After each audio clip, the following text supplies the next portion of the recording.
हरे हरे राम राम राम हरे हरे, हरे कृष्ण कृष्ण कृष्ण हरे हरे। ब्रह्मानंदं परमसुखदं केवलं ज्ञानमूर्तिं द्वन्द्वातीतं गगनसदृशं तत्त्वमशादिलक्ष्यम् एकं नित्यं विमलं अचलं सर्वदी साक्षिभूतं भावातीतं त्रिगुणरहितं सद्गुरुं तं नमामि। नमामि सद्गुरु शान्तं सच्चिदानन्दविग्रहं पूर्णब्रह्मपरानन्दैशम् आनन्दीवल्लभम् सद्गुरु सच्चिदानन्दं केवलं करुणाकरं ज्ञानयोगेश्वरं वन्दे ज्ञानदेवा पुनः पुनः। अलंकापुरी पुण्यभूमि पवित्र तिथे नांदतो ज्ञानराजा सुपात्र तया ठविता महापुण्यराशी। नमस्कार माझा सद्गुरु ज्ञानेश्वराशी। सर्व संतांना वंदन, सद्गुरूंना वंदन, ज्ञानेश्वर माऊलींना वंदन, सर्व श्रोत्यांना वंदन करून आजच्या शिवगड अध्यात्मक चॅरिटेबल ट्रस्टच्या ज्ञानेश्वरीच्या नित्य उपासनेच्या चिंतनाला आपण प्रारंभ करतोय। कालच्या चिंतनामध्ये मायेला तरुण जाणं, माया तरुण जाणं, संसाराला जिंकणं किती अवघड आणि कठीण काम आहे याचा विचार माऊलीने 2-3 ओव्यांच्या मध्ये त्याचा वर्णन अगदी दृष्टांताच्या द्वारे करून शेवटी सिद्धांतामध्ये येऊन म्हणतात, देवी मायामय हे सरिता न तरवे जीवा। जीवाबद्दल वर्णन केलेलं आहे। म्हणजे वरती जे अपत्यशील शब्द जो वापरला आहे, असा रोगी जो आहे तो जीव या अर्थानं वापरलेला आहे। नंतर साधू हा शब्द वापरलेला आहे, तोही जीवासाठी वापरलेला आहे। किंवा वरती पुढे सांगितलेला रागी हा शब्द जो आहे कामासक्तीसाठी, तो जीवासाठी वापरलेला आहे। इकडे मीन हा मासा जो आहे तो जीवासाठी शब्द वापरलेला आहे। भित्रा नावाचा जो उपमा दिलेली आहे ती जीवासाठी दिलेली आहे। हरणाची उपमा, मुंगीची उपमा, या सगळ्या उपमा ज्या आहेत किंवा सकाम असणाऱ्या पुरुषाची उपमा, ही सगळी जीवासाठी दिलेल्या उपमा आहेत माऊलीने।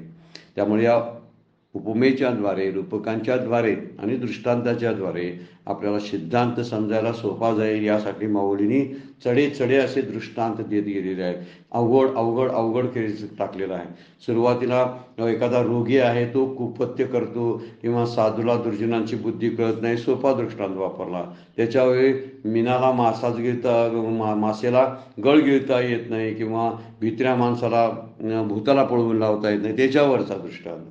त्याच्याही वरचा दृष्टांत, मुंगी मेरू पर्वत ओलांडू शकत नाही किंवा छोटं लहान पाडच असतं ते काय तोडू शकत नाही, ते जाळं जे असतं ना त्याला ते पकडण्यासाठी ते कुरतडू शकत नाही। आणि तसंच तरी मायेची पैलतडी देखती जीव म्हणून गा पडलो स्वतः जैसी सकामन जिनवीची वनिता देवी माया महे सरिता न तरवे जीवा। अशा दृष्टांतपूर्वक माहितीपूर्वक निरूपण माऊलीने केलेलं आहे। त्यामुळे माऊलीने वापरलेले दृष्टांत जे आहेत ह्या दृष्टांताला काहीतरी महत्त्व आहे। कुठला तरी दृष्टांत द्यायचा, माशाचा दृष्टांत द्यायचा, झाडांचा दृष्टांत द्यायचा म्हणून द्यायचा, जमवून सांगण्यासाठी द्यायचा, असं नाही केलेलं बरं काय। योग्य ठिकाणी योग्य तेच दृष्टांत दिलेले आहेत आणि त्या दृष्टांसाठी वापरलेले पशु पक्षी प्राणी निसर्गातले सगळे घटक जे आहेत ते बरोबर त्या सिद्धांताला मॅच होणारे वापरलेले आहेत। आपण जर डोळे उघडे ठेवून, म्हणजे मनाचे डोळे उघडे ठेवून जर निश्चितपणाने ज्ञानेश्वरीचा आम्ही अभ्यास जर सर्वांनी केला तर माऊलींचं मनोगत आपल्याला कळायला लागेल। म्हणून माऊली म्हणतात फार कठीण आहे तरुण जाणं, आणि खरंच कठीण आहे। संसार जिंकलेले आपल्याला बघायला मिळत नाहीत, पण ज्याने देवाला प्राप्त केलं अशी माणसं मात्र बघायला मिळतात। म्हणजे देवाला प्राप्त करणं ही शक्य गोष्ट आहे आणि संसार जिंकणं ही अशक्यप्राय गोष्ट आहे। माझ्या इच्छा सगळ्या पूर्ण करणं ही अशक्य गोष्ट आहे, पण माझ्या इच्छा मी कमी करणं आणि संपवून टाकणं ही शक्य गोष्ट आहे। शक्य आहे ते करावं असं संत सांगतात। पण शक्य काय आहे? देवाची भेट घेणं हे शक्य आहे। परप्रांतात असणाऱ्या मुलांची आणि नातवंडांच्या भेटीसाठी सतत आसुसलेलं राहणं आणि तळमळत राहणं शक्य नाही। ते मी जर त्यांच्या फायद्याचं असेल तरच ते मला भेटतात, पण देव माझा फायद्यासाठी मला भेटण्यासाठी निम्म्या वाटेवर आलेला आहे। फक्त मला अर्धी वाट चालून जायचं आहे। तो म्हणत नाही मी खूप दूरवर आहे आणि मला भेटायला या। अर्ध्या वाटेवर तोच पाठीमागं आलेला आहे आम्हाला हात द्यायसाठी, भेट द्यायसाठी। संत भेटतात, मार्गामार्गावर भेटत असतात।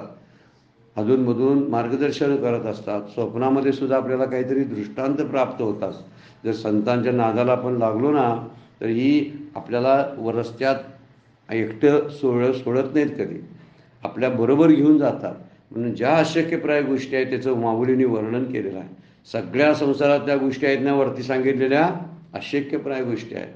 आपत्तिशिवाय वाळाला कधीच निरोगी शरीर प्राप्त होणारच नाही, किंवा मुंगी कधीच मेरू पर्वत ओलांडणार नाही, किंवा सकाम पुरुषाला कधीच आपल्या बायकोला जिंकता येणार नाही, म्हणजे बायकोचं मनोगत ओळखता येणार नाही, किंवा साधू सरळ माणसाला दुर्जनाच्या मनात काय चाललंय कधीच कळणार नाही.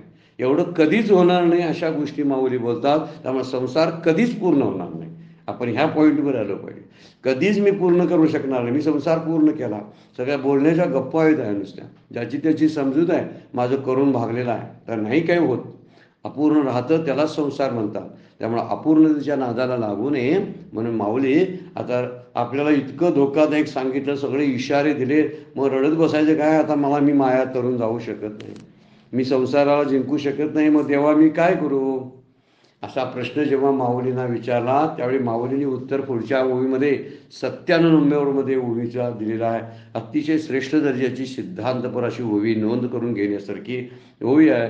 येत एकची लीला तरले, जे सर्व भावे मज बजले, तया आईलीच थडी सरळे माया जाळ. इथं एकच तरुण जातात, ही माया नद तरुण जायला सहजगत्यात करून गेले असे काही जणच आहेत की ज्यांनी सर्व भावानं, म्हणजे काया वाचा मन जीव हे सगळे भाव भगवंताच्या चरणी अर्पित केले आणि भक्ती केली, त्यांना भगवंताच्याच प्रसादाने ज्ञान होतं आणि त्यांना अलीकडच्याच काठावर मायाजाळ संपून जातं. म्हणजे ज्ञानानं त्या मायेचा अत्यंत अभाव होऊन जातो आणि ती तरुण जाण्यास शिल्लकच राहत नाही. आयलीची थडी सरले मायाजाळ म्हणजे ती तरुण जायला शिल्लक तरी पाहिजे ना, म्हणून अगोदरच ती संपून जाते. ज्यावेळी हा मायेचा महापूर जो आहे काल्पनिक आहे, मीच माझ्या कल्पनेनं सगळ्या संसाराची रचना केलेली आहे. जसा मी पत्त्याचे बंगले मी माझ्या विचारानं करतो, किती खोल्या आहेत, अमुक खोल्या आहेत असं कल्पना करत असतो. मीच माझ्या कल्पनेने वाळूमध्ये किल्ले बांधतो, घरं बांधतो. जसं आहे तसंच हे आहे. म्हणून यासाठी एक स्वतंत्र काही गोष्ट काही विचारात गरज लागत नाही. शास्त्र सांगतंय वाळूची घरं बांधायला खरा गवंडी लागत नाही, आणि खरं आहे की नाही ते काही लागत नाही. मग सगळं खरं खरं खरं कशाला पाहिजे आहे ते. सगळ्या समस्त संसाराला ज्यावेळी आपण अनित्यता देतो आणि मिथ्यात्व प्रदान करतो त्यावेळी तो संसार डोक्यावर बसण्याच्या ऐवजी आपल्या पायाखाली राहतो. आपण सारखं उदाहरण घेतो ना, पोहणाऱ्यांच्या लाथा पाणी खातं, पोहणाला येत नाही त्याला खाली घालून त्याच्या उरावर बसतं. आपल्याला जर संसाराला त्याचा निपातच करायचा असेल, तर माया नदीचा पूर घालवायचा असेल तर कुठं पाणी उपसायला जायचं काय. माऊली म्हणतात उपसायला जायलाच लागत नाही, अलीकडेच्या काठावरच त्याचं ते पूर निघून गेलेली असते, कारण त्याला आत्मज्ञानाची प्राप्ती झालेली असते. किंवा कुणाला जे सर्व भावानं माझ्याच चरणी लागले, सर्व भावाने माझंच चिंतन ते सतत करत असतात, कुठला भाव शिल्लक ठेवत नाहीत. त्यासाठी शास्त्रानं सांगितलेले काही भाव आहेत जे अंतःकरणाचे भाव आहेत. मनाचा भाव आहे म्हणजे मनोवृत्ती, अहंकाराचा भाव आहे अहमवृत्ती, चित्ताचा भाव आहे चित्तवृत्ती, आणि शेवटी म्हटलेला आहे बुद्धीचा भाव बुद्धिवृत्ती. ही सगळ्या वृत्ती जेव्हा लीन होतात आणि भगवत चरणी एकरूप होतात तेव्हा जीवसुद्धा जीवपणानं शिल्लक राहत नाही. ती शेवटच्या भक्तीचं वर्णन जे आहे ते वर्णन माऊली या ठिकाणी सांगतात की ज्ञानामुळे या सगळ्या संसाराचा अत्यंत अभाव होऊन जातो आणि तरुण जायासाठी काही शिल्लकच राहत नाही. काय तरुण जाया जाता मग बाधितच केलेलं आहे. ज्याला खरं खोटं म्हणलेलं आहे त्याला खोटं म्हणलं एकदा की संपला विषय. दोरीच्या ठिकाणी दिसलेल्या सर्पाला मिथ्यात्वच दिलं मी, बरं मिथ्यात्व नाही दिलं तर ते काय मिथ्या नाही काय आहेच. जरी नाही म्हटलं मी मिथ्या प्रपंचाला तरी प्रपंच मिथ्या आहेच, आणि मिथ्या म्हटलो तरी आहेच आहे. मग आहे म्हणावं ना, मिथ्या आहे म्हणावं, आहे म्हणावं, वाटून लक्षात घ्यावं, तोंडाने एकदा बोलावं हे मिथ्या आहे. कुणाकडून तरी काहीतरी शिवी ऐकायला मिळाली तर त्यावेळी म्हणता आलं पाहिजे मिथ्या आहे. माझा अपमान कुणी केला तर म्हणता आलं पाहिजे हे मिथ्या आहे. माझी दिसणारी मुलं बाळ नातवंड हा सगळा संसाराचा आणि नातलगांचा जो सगळा जो कळप आहे हा कळपसुद्धा मिथ्या आहे असं आपण म्हटलं पाहिजे. आता ज्यावेळी आपण म्हणायला लागू त्यावेळी काही दिवसानंतर असा मनाचा निश्चय भाव होईल, बुद्धीचा निश्चय होईल. म्हणून सगळे भाव अर्पण करून जो मला शरण आला त्याच्यासाठी माया नदी नाहीच. तरुण जायचा हा नंतरचा मुद्दा आहे. माया नदीच नाही तर तरुण कशाला जायचं? साप नाहीच तर काट्या कशाला गोळा करायच्या? सगळ्यात महत्त्वाची गोष्ट ती आहे. मृगजळ नाहीच तर पाणी आणायला कुठं जायचं? आणि काय त्याच्यामुळं काय ऊस केळी माऊलींची 15व्या अध्यायामध्ये ओवी आहे. मृगजळांची तळी जी आहे ती तळीनं काय ऊस केळी वाढवता येतात काय? नाही. ते नुसतं बघूनच म्हणायचं हा ठीक आहे दिसतंय म्हणून म्हणायचं.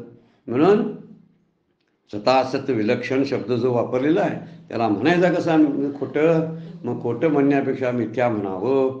खरं म्हणायचा येत नाही कारण ते टिकत नाही. खोटं म्हणावं तर दिसायचं राहत नाही. तर पाहू म्हणून जाय तरी विश्वाकार देखील आणि विश्वताची म्हणजे तरी ते माया. किती सुंदर ओवी टाकल्या माऊलीने बघा. पायाला बघायला गेलं तर ते विश्वाकार दिसतं आणि नंतर जर विचार केला तर ती माया आहे. हा सगळा जो विचार आहे ज्याला कळला ते तरुण जातात. एकच लीला. लीला शब्दाचा अर्थ आहे सहजपणाने तरुण गेले. हे तर एकच शब्द वापरला. एक म्हणजे असेच आहेत मनुष्यानां शस्त्रेषु कश्चिद्दती सिद्धये. सिद्धापर्यंत जाणारे फार एकची. म्हणून येतं कुठं? या मृत्यूलोकीमध्ये या दुःखरूप संसारामध्ये. अशा अर्थानं जे सर्व भावानं मला शरण येतात तेच तरुण जातात. आणि भाव कुठले? काया शरीराचा भाव, वाचा वाणीचा भाव, मनाचा भाव, अहम आणि अहंकाराचा भाव, जीवाचा भाव. आता वास्तविक जीवभावामध्ये जे सगळे भाव येतात तरी पण आपण लक्षात घेऊया. जीवभावानं, कायाभावानं, वाचा भावानं, मन भावानं म्हणजे शरीरानं, नंतर वाणीनं, नंतर मनानं आणि अहंकार अर्पण करून जीव अर्पण करून जीवभावानं आपण शरण जावं. असं जर शरण गेलो तरच आपल्याला माया नदीचा काय होत नाही? दर्शन सुद्धा होत नाही. माया नदीत तरुण जाणे त्यासाठी काहीतरी नावा गोळा करणं आणि नावाडी बघणं या सगळ्या उलाढाली सगळ्याच बंद होतात ना. जर मी त्याला खोटं म्हणलं तर काहीच करावं लागत नाही. सगळं खोटं आहे. मग खोटं आहे तरी जमवायचं कशाला असा प्रश्न पडतोच ना. मी जर हे सगळं सोडूनच जाणार आहे तर जमवतो कशाला? पोट भरला ना. मग पोट भरलं तर त्याच्या पलीकडचा पोटाच्या पलीकडच्या विचाराला उपद्व्याप आणि संसार म्हणतात. आणि पोटासाठी जे आपण जे म्हणून करतो ते कर्म असतं. त्यालाच परमार्थ म्हणायचा. त्यानंच कृतार्थता प्राप्त होते. फक्त पोटाचा विचार, फक्त पोटापुरता विचार जर असेल तर आपोआप परमार्थ घडतो. पण आपण पोटाच्या पलीकडे जाऊन जे मिळवायचे चालू करतो त्यामुळं व्यापाचे उपद्व्याप होतात. आणि उपद्व्यापामुळे अशांती येते. अशांतशे कुतो सुखम. मग सुख कुठलं आणायचं? कुठं मिळेल ते? तर मिळेल माझ्याजवळच आहे. मीच मोठमोठ्या गोष्टींची मायेच्या प्रभावाखाली आणि 3 गुणांच्या या सहवासामुळं मी नको ती इच्छा करत बसतो. आणि या इच्छा जितक्या अधिक वाढतात त्यामुळं कामासक्ती, विषयासक्ती आणि देहासक्ती हे सगळे विकार माझ्यामध्ये याला चालू होतात. आणि ह्या विकारामुळं माझी शांती निघून जाते. शरीर माझं नाही, शरीर मी नाही. 2 मुद्दे सारखे चिंतनात घ्यायचे. अगोदर शरीर मी नाही, मग शरीर मी नाही तर शरीर माझे नाही. कारण जे माझं असतं ते मी नसतं. म्हणून शरीर माझं नाही. शरीर माझं का नाही? तर माझा त्याच्यावरती अधिकार चालत नाही. आता शरीरच माझं नसेल तर सगळ्या संसारातले पदार्थ माझे कसे असतील? सगळे नातलग माझे कसे असतील? शरीरच माझं नाही तर संसार नाही असा सरळ अर्थ आपण घेतला पाहिजे. आणि अशा चिंतनाने सुरुवात केली तर विकार शरीराला आहेत, मृत्यू शरीराला आहेत, नाती शरीराला आहेत, मरण शरीराला आहेत. सगळ्याच गोष्टीचा विचार केला तर मी मरत नाही, मला विकार नाही आणि मी कुणाचा नातलग नाही. न मे मृत्युशंका न मे जाती भेदा पिता नैव मय नैव माताच जन्मा न बंधू न मित्रम गुरु नैव शिष्या. मग कोण आहे मी? मग चिदानंद रूपा हा शिवोहम शिवोहम. मी गुरु नाही, मी शिष्य नाही, मी माता नाही, मी पिता नाही, मी बंधू नाही, मी मित्र नाही. ह्या चिंतनानंच आपल्याला शांतीचा अनुभव येईल. जर मी नाही तर माया नाही. मग मी नात्यात असलो की मला माया येते. मी कुठल्याही नात्यानं मी स्वतःशी दुसऱ्यांना जोडून घेतो त्यावेळी मायेच्या प्रभावाखालीच असतो. ज्यावेळी माझ्या दृष्टीनं मी माझं शरीर नाही म्हणतो ना तेव्हाच नाती संपायला सुरुवात होतात. कारण शरीरामुळं नाती निर्माण झाली. मी शरीरात आलो नसतो तर नातंच निर्माण झालं नसतं. मला जर नाती नको असतील म्हणजे शरीर नको असेल तर पुन्हा जन्माला या नको पाहिजे. मला जर मृत्यू नको असेल तर मला जन्मालाच आलं नको पाहिजे. मला शरीराच्या व्याधी नको असतील तर मला शरीरानं जन्माला येता कामा नये. असा निश्चय आपल्याकडं तयार व्हायला पाहिजे. पुढच्या सगळ्या क्रिया आपोआप घडतील. पण शरीर माझं नाही इथून सुरुवात करावी चिंतनाला. चिंतनाचा खरा बेस जो आहे परमार्थाचा तो मी शरीर नाही आणि शरीर माझं नाही. मग मी शरीर नाही तर मी कोणतरी आहे. मी शरीरापासून वेगळा आहे आणि मी कोण आहे याच्या चिंतनाला पारमार्थिक साधना म्हणतात. मी कोण आहे याचा शोध मनापासून घेत राहणं. त्यासाठी मनाचा बुद्धीचा वापर करायचा. मी कोण आहे हे शोधण्यासाठी. आणि ज्यावेळी मी कोण आहे हे कळायला लागेल त्यावेळी शरीर माझं आहे हे नाही माझं नाही हे समजायला लागेल. मग मी माझं शरीर नाही तर माझं कोण आहे तर माझा भगवंत आहे. म्हणून माझा एक भगवंत आपला तो एक देव करून घ्यावा तेने विना जीवा सुख नाही. एरते मायक दुःखाची जनती. काय शब्द तुकोबा वापरतात. इतर सगळी एरते मायक दुःखाची जनिती. जिथून दुःख जन्माला येतं ते सगळे म्हणजे ते आहे. एर ते माईक दुःखाची जनिती. सगळे दुःखरूपच आहे. तीच दुःखाला प्रसवतात म्हणजे त्यातूनच दुःख जन्माला येते. कुणातून? जे म्हणून माईक पदार्थ आहेत तेच दुःखाला प्रसवतात म्हणजे जन्माला घालतात. आणि हे जन्माला आलेले सगळे मला दुःखरूप होतात. माझं खरं स्वरूपच मला कळत नाही. मी शरीर आहे ह्या पिंजऱ्यामध्ये मी स्वतःला बंद करून घेतलेला आहे आणि मला उडता येत नाही. काय संकोचुनी झालाशी लहान घेई अपोषण ब्रह्मांडाचे. तुकोबा म्हणतात अरे ब्रह्मांडाचं अपोषण म्हणजे घुटका घे कारण तूच ब्रह्म आहेस. मग तू ब्रह्म आहेस तर ब्रह्मांडाला गिळू शकतोस. तू ब्रह्मांडाच्या पलीकडे आहेस. तू त्या ब्रह्मांडाला व्यापून आत घुसून परत शिल्लक राहिलास. मग त्यासाठी तू काय कर? का संकोचुनी झालाशी लहान. स्वतःला लहान जीव का समजतोस? आणि जीव समजतोस आणि म्हणूनच तुला दुःख आणि यातना भोगाव्या लागतात. आणि या सगळ्याचा विचार आपल्याला इथं करायला सगळं एरत माईक दुःखाची जनिती. नाही आधी अंती शब्द वापरलेला आहे. सुरुवातीला नाहीत नंतरही नाहीत मधी भेटतात. हे पॅसेंजर आहेत.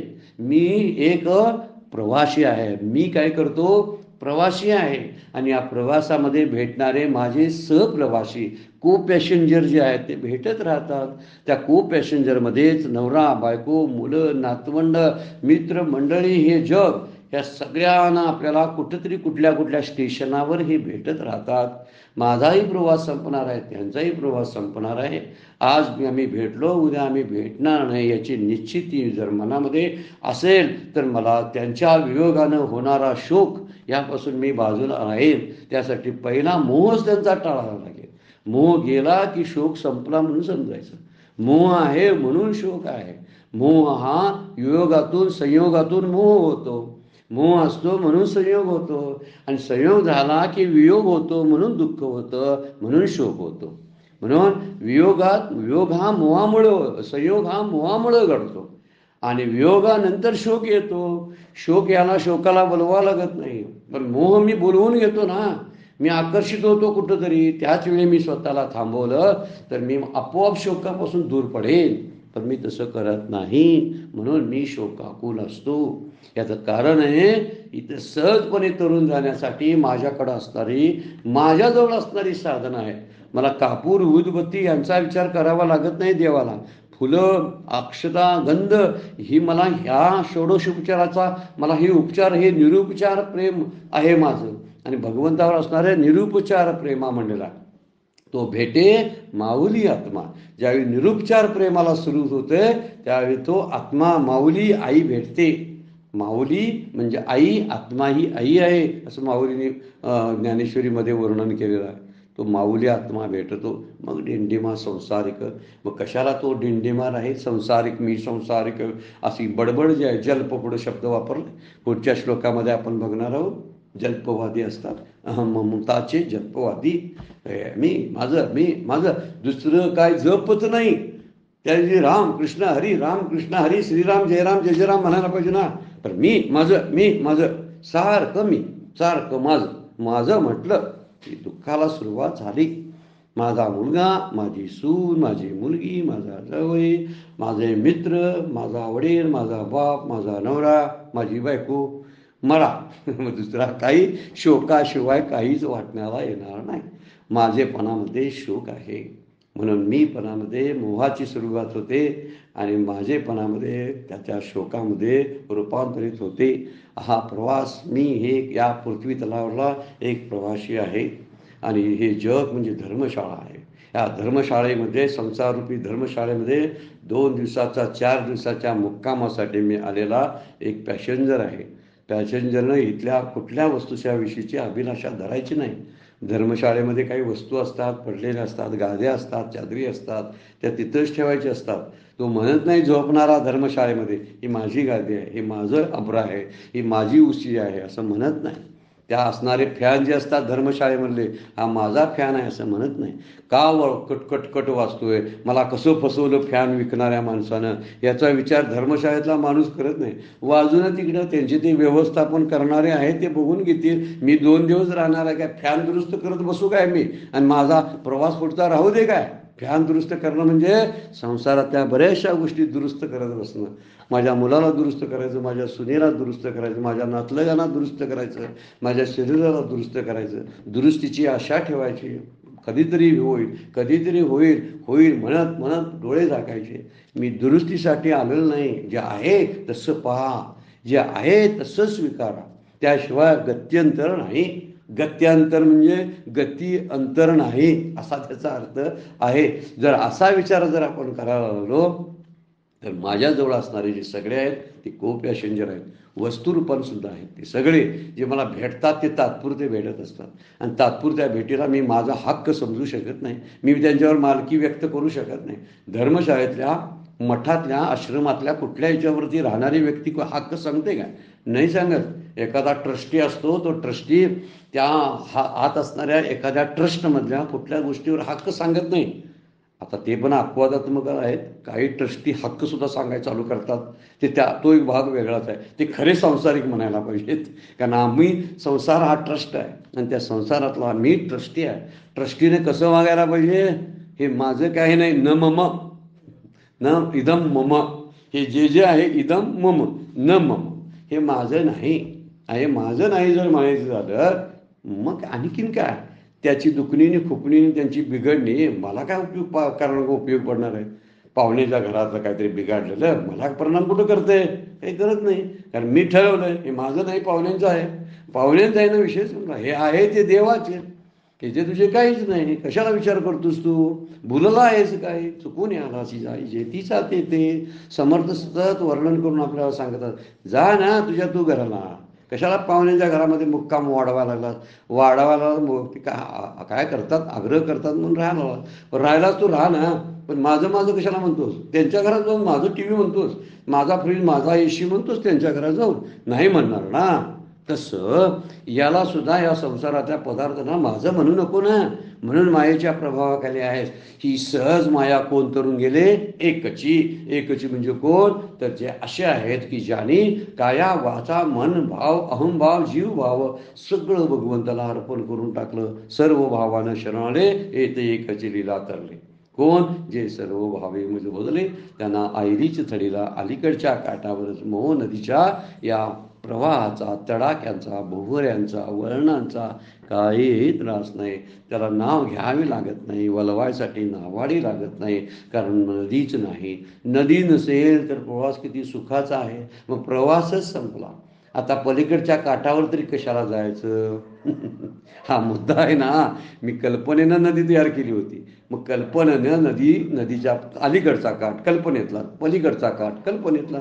आता मला काठच उरला नाही. इतका व्यापक मी झालो, मी विस्तारलो, बहु झालो आणि सगळ्यांच्यात मीच आहे. जे जे भेटे ते ते वाटे मी ऐशे. तुका म्हणे जे जे भेटे ते ते वाटे मी ऐशे.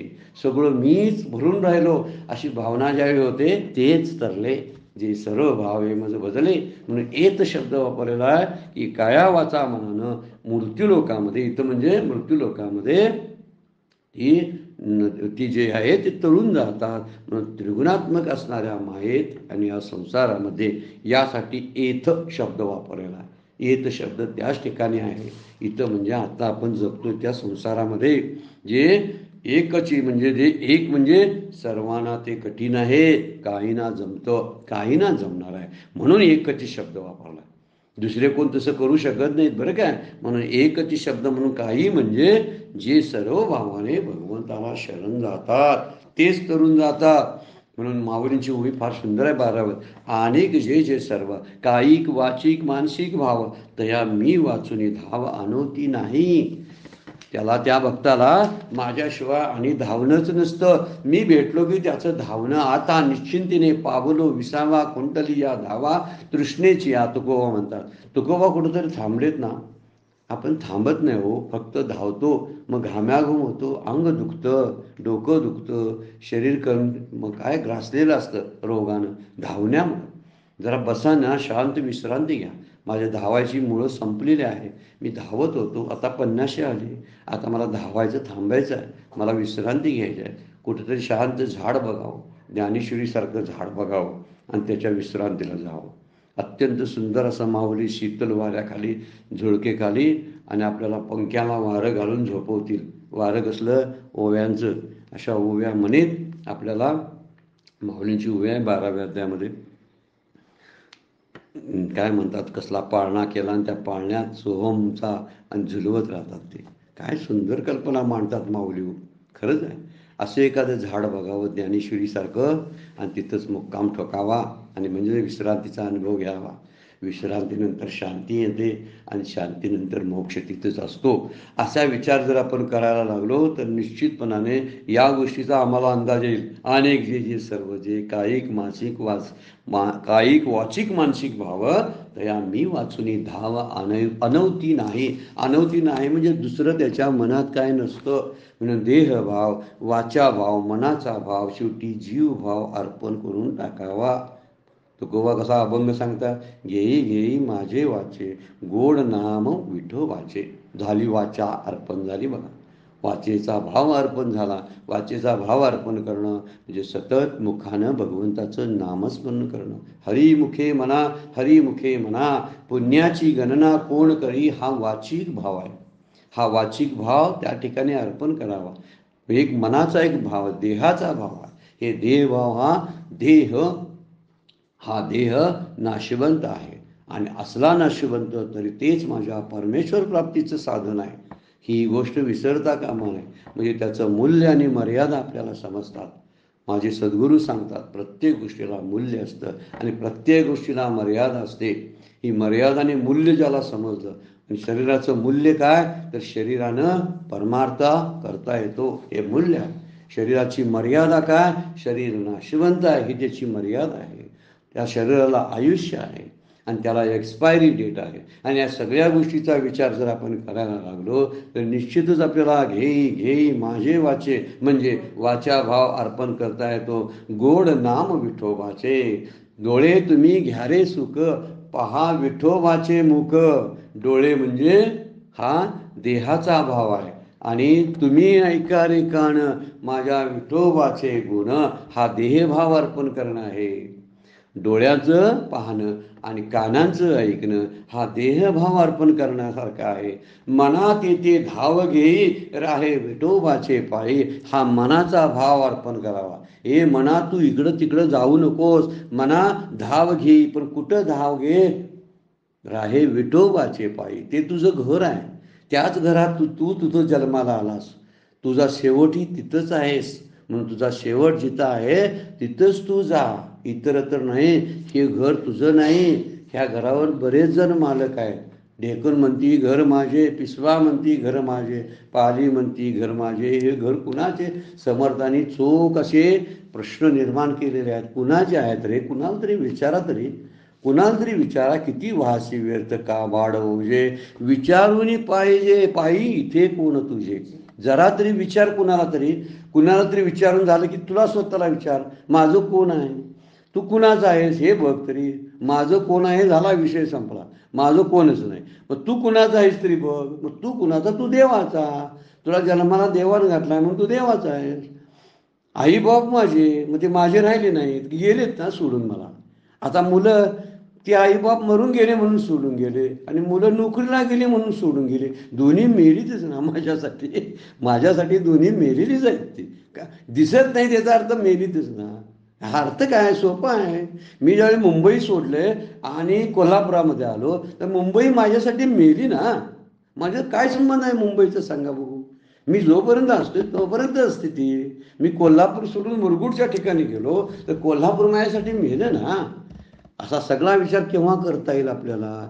ज्यावेळी मला माझं खरं स्वरूप आणि घर कळेल तेव्हा. म्हणून मनात येते धाव घेई राहे विठोबाचे पायी हा मनाचा भाव भगवंताच्या ठिकाणी सगळे भाव अर्पण करायला सांगितलेत ना. म्हणून मनाचाही भाव, म्हणून किंबहुना आपले मन करी माझे एका ऐतन माझे नि श्रवणी कान भरून घाली. 18वा अध्याय. काय सुंदर वर्णन माऊली करतात. किंबहुना आपले मन करी माझे एकायतन, माझं राहण्याचं ठिकाण कर, जिथं मी मुक्कामला येऊ शकेल अशी स्वच्छता तुझ्या मनाची करून घे. झाडून लुटून ठेव, आसन घालून ठेव, फुलं अंतरून ठेव, आरती लावून ठेव, उदबत्ती लावून ठेव, म्हणजे मी येऊन तिथं स्थानापन्न होईन. या सगळ्या ह्या दृष्टांताचा जरासा विचार आपण सर्वांनी मिळून करूया. उदबत्ती कुठली, आसन कुठलं, फुलं कुठली, आणि त्या मनाचं बैठक कुठली आहे, ती बैठक कुठली ती बघायला पाहिजे ना. ही सगळ्या बैठकीवर येऊन तो बसेल, पण माझं मन स्वच्छ असेल. किंबहुना आपले मन करी माझे एकायतन माझे नि श्रवणी कान भरून घाली. किती सुंदर आहे. तू मन हे मीची करी. 9वा अध्याय. माझे भजनी प्रेम धरी सर्वत्र नमस्कारी मजे एकाते. ह्या मनाला असा मनाचा भाव देवाला अर्पण करावा.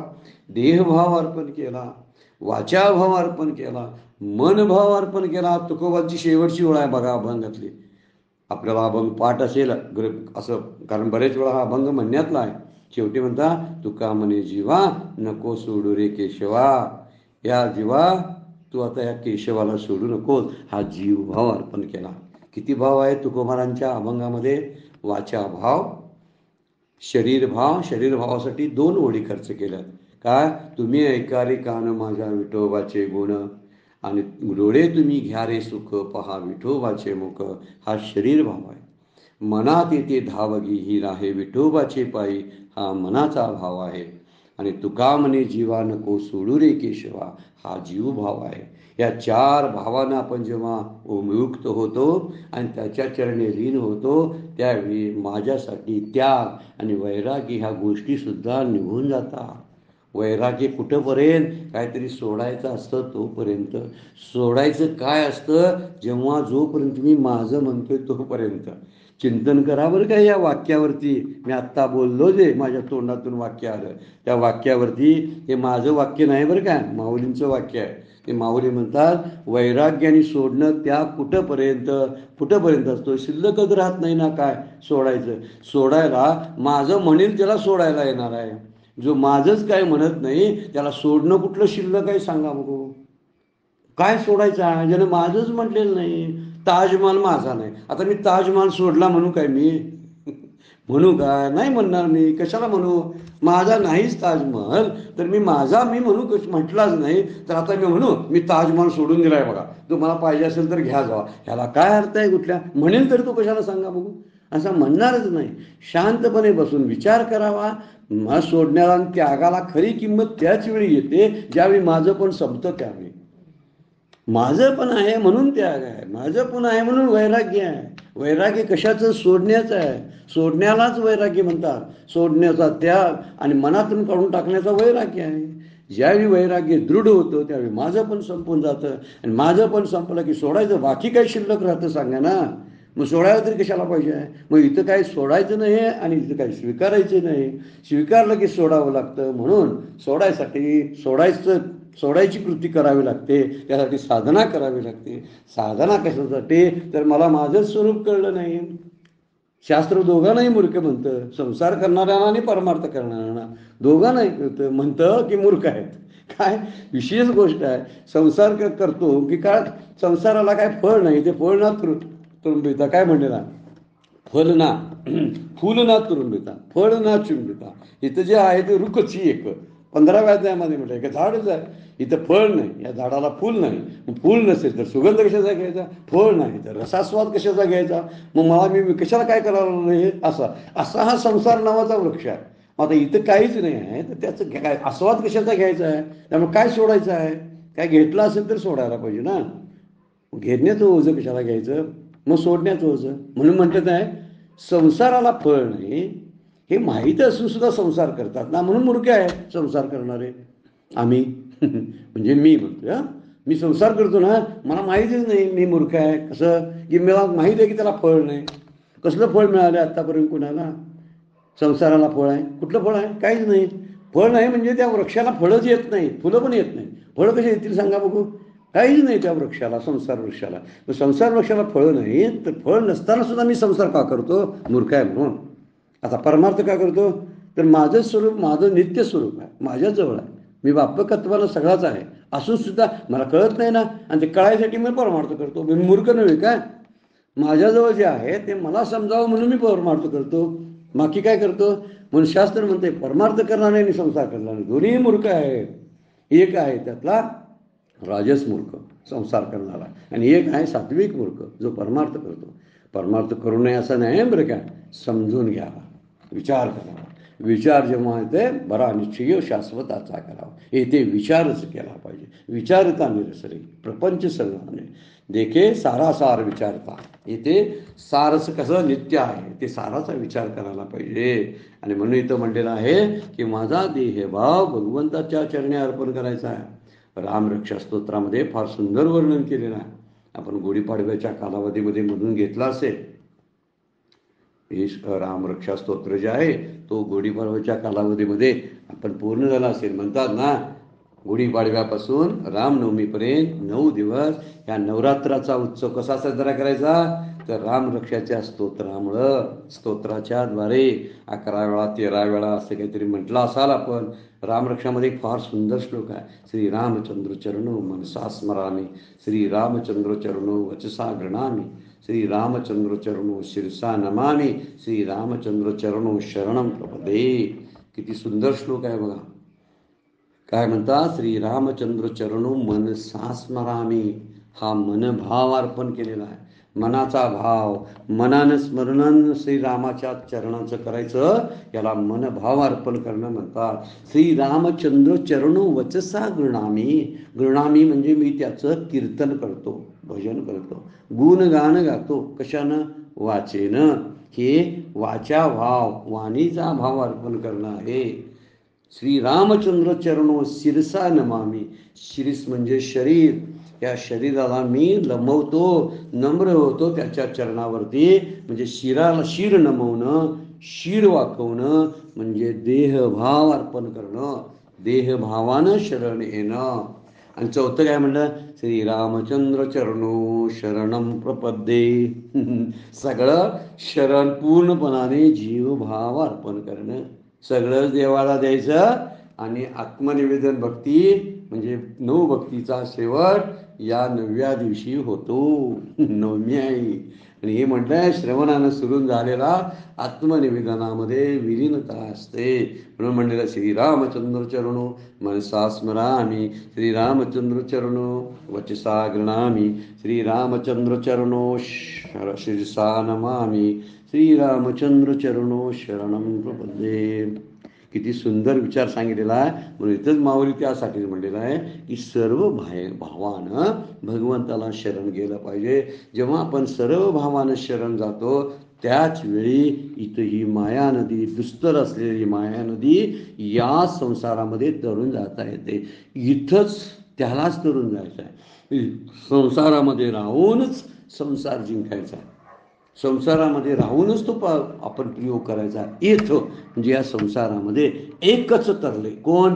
ज्याने सगळे भाव माझ्या चरणाला अर्पण केले, माझ्या प्रित्यर्थ जगले. ते माझ्या प्रित्यर्थ जगले म्हणजे माझ्या प्राप्तीसाठी प्रयत्नशील आहेत. ते सर्व एकची लीला सहजपणाने तरून जातात. ही माया नदी सर्व तरून जातात. जे सर्व भावामध्ये बजले तया आयलीची थडी सरले अगोदरच्याच काठावरती. म्हणजे विचारानं बाधित संसार करून त्यांना संसारच नाहीसा होतो. कारण संसार नव्हता म्हणून बाधित करतात. जरी मृगजळ दिसत असलं तर ते मृगजळ नाही या भावनेनंच तो जगत असतो माणूस. वेडी हरणं फक्त त्याला फसतात. वेडा जीव जसा मायेमध्ये फसतो तसा माणूस फसत नाही मृगजळाला. तसं वेडा जीव फसतो, संत फसत नाही. आसक्त विषयासक्त झालेला जीवच फसतो, मृगजळ म्हणतो. हे संसार सत्य आहे म्हणतो. आणि संसाराला जर मिथ्यात्व दिलं तर निश्चितपणे या मोहजालातून आपण बाहेर पडू शकतो असं माऊलींचं मत आहे. आणि माऊली कशा बोलतात? ते विचार कुठले आहेत? वेदांचे आहेत. वेद कुणी ते तयार केले? माऊलींच्या मुखातून बाहेर पडलेले वेद आहेत. माऊली विष्णूचे अवतार आहेत आणि म्हणून त्यांच्याच मुखातून बाहेर पडलेले साक्षात वदेला म्हणलेला आहे. ही गीता कुणी साक्षात सांगितली म्हणून साक्षात ज्याच्या मुखानं आलेली आहे त्याला महत्त्व आहे ना. लिहिलेल्यापेक्षा महत्त्व आहे का नाही? म्हणून भगवद्गीता श्रेष्ठ, ज्ञानेश्वरी श्रेष्ठ काय? मुखातून सांगितली. माऊलींनी, भगवंतानी गीता कुरुक्षेत्रावरती मुखातून स्वतःच्या सांगितली म्हणून तिला महत्त्व आहे. लिहिलेली नाही, भगवंतानी लिहिलेली नाही, ती मुखातून सांगितली. ज्ञानेश्वर माऊलींनी नेवासाच्या पळस खांबाला टेकून स्वतः ज्ञानेश्वरी सांगितली, मुखातून सांगितली म्हणून ज्ञानेश्वरीला महत्त्व आहे. हे विचार फार महत्त्वाचे आहेत बरं काय. म्हणून त्याला मोठेपण प्राप्त झालं, त्याला कारण आहे. म्हणून आपण काया वाचा मनानं ह्या ओळीचं आता आपण एक अर्धाच भाग बघितलेला आहे. अत्यंत महत्त्वाची ओवी आहे म्हणून हा पहिलाच भाग या ओळीचा झालेला आहे. दुसरा भागाचं चिंतन पुढच्या चिंतनामध्ये आपण बघणार आहोत पुढच्या वेळेला. अजून वेळ संपलेला आहे. आजची सेवा सद्गुरूंच्या चरणी, भगवान ज्ञानेश्वरांच्या चरणी अर्पण करून विराम घेऊया. पुंडलिक वरदारी विठ्ठल श्री ज्ञानदेव तुकाराम.